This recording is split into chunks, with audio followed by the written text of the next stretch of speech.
வணக்கம். என் பெங்குயின் நண்பன் கதையை பத்தி தான் நாம இன்னைக்கு பார்க்க போறோம். இழப்பு, அதிலிருந்து மீண்டு வர்றதுன்னு ரொம்ப ஆழமான விஷயங்களை பேசுற கதை இது. நம்ம புக் கிளப் விவாதத்துக்கு ஒரு நல்ல தொடக்கமா வாங்க இந்த கதையோட மையக்கருத்துக்களை பத்தி விரிவாக பார்ப்போம். பொதுவா ஒரு கதைனா ஒரு பெரிய சம்பவத்துல இருந்து தொடங்கும் இல்லையா? ஆனா இந்த கதை அப்படி இல்ல.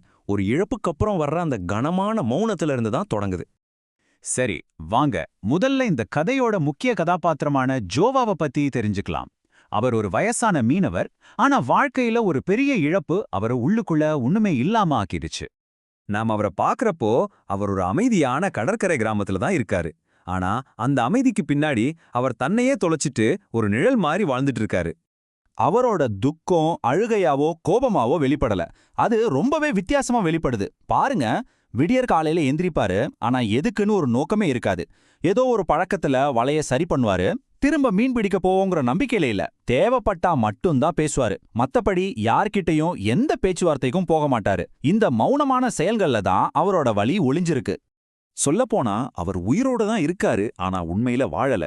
அவரோட உலகம் பழைய நினைவுகளுக்குள்ளே சுருங்கி போயிருச்சு. அதுல ஒரு கைதி மாதிரி சிக்கிக்கிட்டாரு. இப்படி போயிட்டு இருந்த அவரோட வாழ்க்கையில ஒரு நாள் ஒரு எதிர்பாராத விஷயம் நடக்குது. அதுதான் கதையோட திருப்புமுனை. அவரோட உணர்ச்சி ரீதியான முடக்கத்தை உடைக்க போற ஒரு தருணம். அப்படி ஒரு நாள் காலையில கடற்கரையில எண்ணெய் முழுக்க பூசிக்கிட்டு நகரக்கூட முடியாம ஒரு மெகலானிக் பெங்குயினா பாக்குறார். அது ரொம்ப பலவீனமா தன்னால உயிர் வாழ முடியாத ஒரு நிலைமையில இருக்கு. ஏற்கனவே வாழ்க்கையில எல்லாத்தையும் இழந்ததான் நினைக்கிற ஜோவா தன்கிட்ட மத்தவங்களுக்கு கொடுக்கறதுக்கு எதுவும் இல்லைன்னு தான் நினைக்கிறாரு. ஆனா அந்த நொடியில அவரோட உள்ளுணர்வு அந்த விரக்தியை தாண்டி ஜெயிக்குது. அந்த பெங்குயினை காப்பாத்தணும்னு அதை வீட்டுக்கு தூக்கிட்டு போறாரு. சரி, ஒரு பெங்குயினை வீட்டுக்கு கொண்டு வந்தாச்சு. இதுக்கப்புறம் என்ன நடக்குது? இங்கதான் கதையே சுவாரஸ்யமா மாறுது. இந்த புது பொறுப்பு ஜோவாவோட உலகத்தையே கொஞ்சம் கொஞ்சமா மாத்த ஆரம்பிக்குது. முதல்ல அதோட உடம்புல இருந்த எண்ணெய சுத்தம் பண்றாரு. அப்புறம் அதுக்கு மத்தி மீன்களை ஊட்டி விடுறாரு. இத்தனை நாளா அவருக்காகவே மட்டுமே இருந்த அவரு இப்ப முதல் முறையா இன்னொரு உயிருக்காக ஏதோ ஒன்னு செய்யறாரு. அவரோட துக்கத்திலிருந்து வெளியே வரத்துக்கு ஒரு சின்ன காரணம் கிடைக்குது. நம்ம புக் கிளப் டிஸ்கஷனுக்கு இது ரொம்ப முக்கியமான பாயிண்ட். அது என்னன்னா, உரையாடல் இல்லாத பொறுப்பு.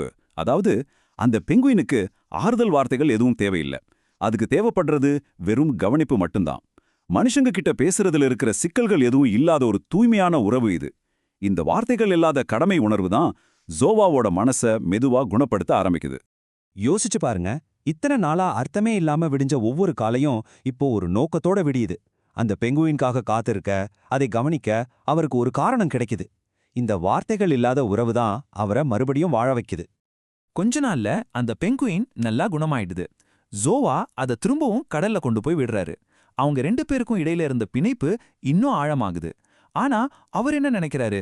சரி, இது இனிமே திரும்பி வராது, இதோட கதை முடிஞ்சதுன்னு தான் நினைக்கிறாரு.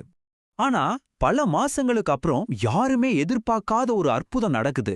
அந்த பெங்குயின் ஆயிரக்கணக்கான கிலோமீட்டர்கள் பயணம் செஞ்சு கரெக்டா ஜோவாவை தேடி வருது. இது ஏதோ ஒரு தடவை தற்செயலா நடந்த விஷயம் கிடையாது. இது ஒவ்வொரு வருஷமும் நடக்க ஆரம்பிக்குது.